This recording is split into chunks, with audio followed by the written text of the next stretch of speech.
My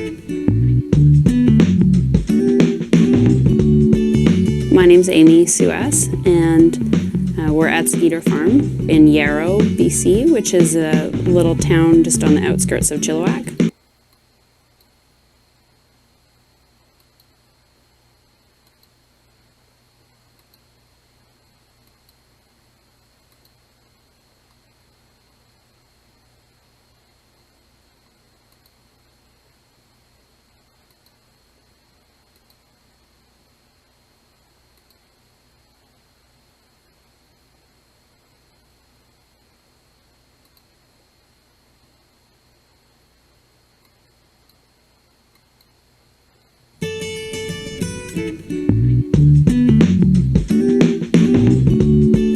My name's Amy Suess, and we're at Skeeter Farm in Yarrow, BC, which is a little town just on the outskirts of Chilliwack.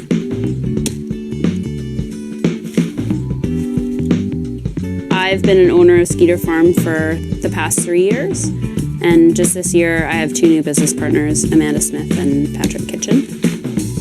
I first heard about Skeeter Farm from Amy and realized that it was something that I wanted to be a part of, and then became a partner, a co-owner, and Amy, Amanda, and I all share our time making Skeeter Farm what it is.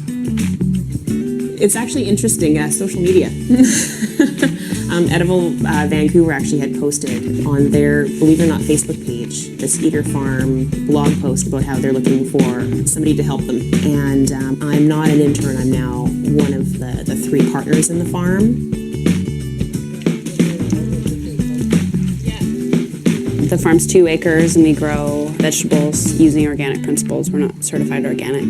We grow over 150 varieties of vegetables, herbs, flowers, and we dabble a little bit with fruits. Just take all these beets home? Our decision initially to do farmers markets CSA program and try to hit some restaurants was based mostly on, I guess, a lack of knowledge about the market, and so we kind of just wanted to test different avenues and also have a little bit more diversity in our marketing avenues, so that if our farmers markets weren't going so well, we still had our CSA program to fall back on.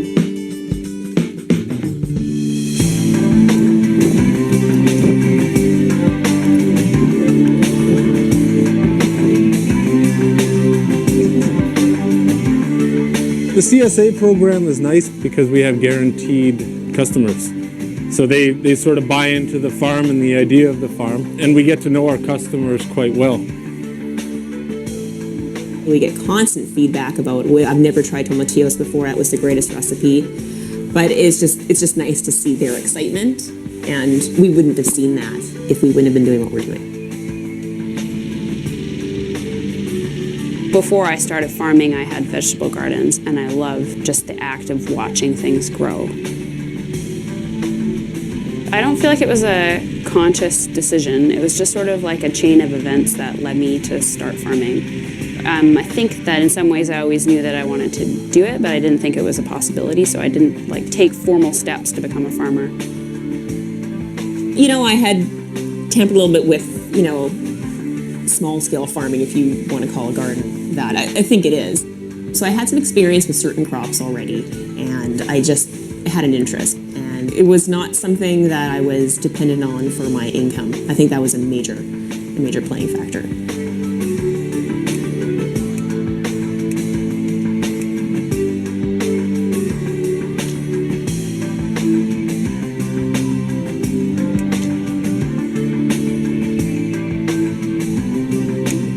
It's a bit of a challenge balancing the time. You've got, full-time 40-hour-a-week job plus at least 40 hours a week on a farm. So it's a little bit crazy. To be very honest, it's difficult. And you have to make some choices.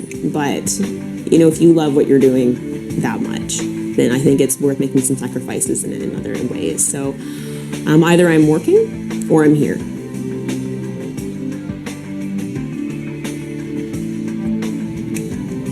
Everybody that has farmed on Skeeter Farm has been a brand new farmer, and so there's a lot of flushing out that has to happen. How do we farm?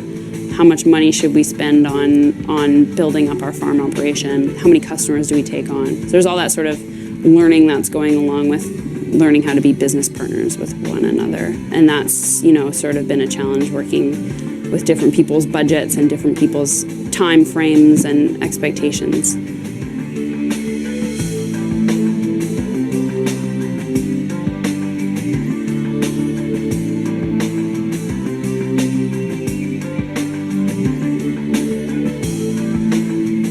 Leasing land is definitely an option, and it allows us to do what we love and not take on a huge amount of risk.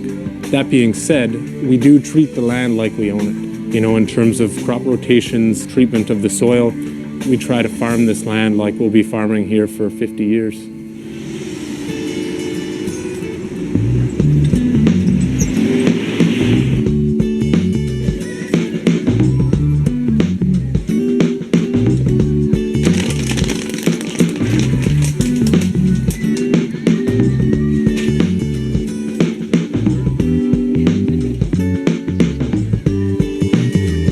We're at the Coquitlam Farmers Market. This is a market that happens every Sunday at Poirier Rec Center in Coquitlam. This year we decided to only come to this market.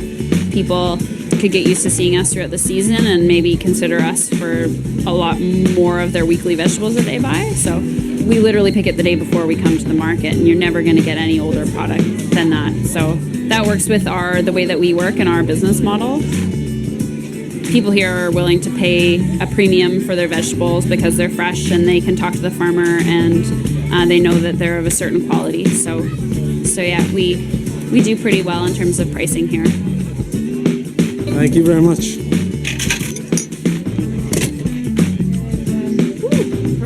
Yeah, they like to know where their food comes from, and they like to know when it came out of the ground, how it's grown, and so on, and they get it from the farmer, him or herself.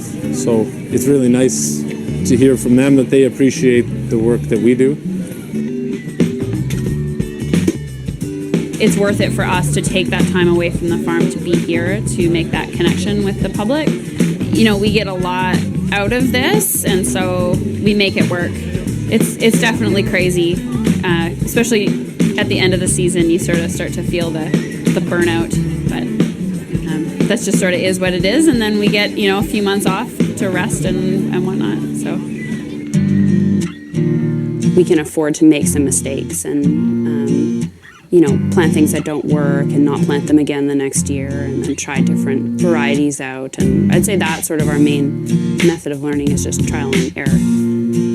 And really, if you look at our production method, it's no different than just a big, gigantic vegetable garden. We do it because we love it, and that we're hoping that we can wean off of the other things that support us right now while we're starting our farm. I think we've had a really good shot out here. It's been really good for us. We've had some great crops, compared to last year, and we've done really well. By far the best part is being out here and really just enjoying it on a sunny day. Rainy days aren't as great, but they're all good. It's just being outside and enjoying growing great food for good people.